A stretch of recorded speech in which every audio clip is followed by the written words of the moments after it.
સુરતના લસકાણામાં મૈત્રી કરાર કરીને યુવક સાથે રહેતી યુવતીનું પરિવારજનોએ અપહરણ કર્યું હતું. અપહરણની ઘટના ત્યાં લાગેલા સીસીટીવી કેમેરામાં કેદ થઈ ગઈ છે. હાલ પીડિત યુવકે લસકાણા પોલીસ મથકમાં ફરિયાદ નોંધાવી છે.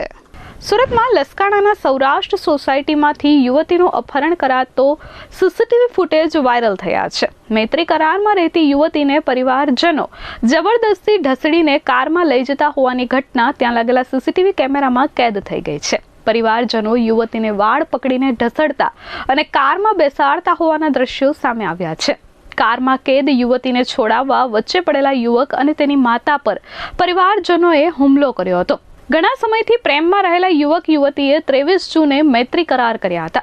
મૈત્રી કરાર કર્યા બાદ બંનેએ લસકાણા પોલીસ મથકમાં સાથે રહેવાનું નિવેદન આપ્યું હતું. 17 જુલાઈના રોજ યુવતીના મામા અને ભાઈ સહિત 10થી વધુ લોકો ઘરમાં ઘૂસ્યા હતા. યુવતીએ સાથે જવાની ના પાડતા અને ભાગવાનો પ્રયાસ કરતા બળજબરી કરાઈ હતી. બનાવ અંગે પીડિત યુવકે લસકાણા પોલીસ મથકમાં લેખિત ફરિયાદ કરી છે, જેના આધારે પોલીસે વધુ તપાસ હાથ ધરી છે.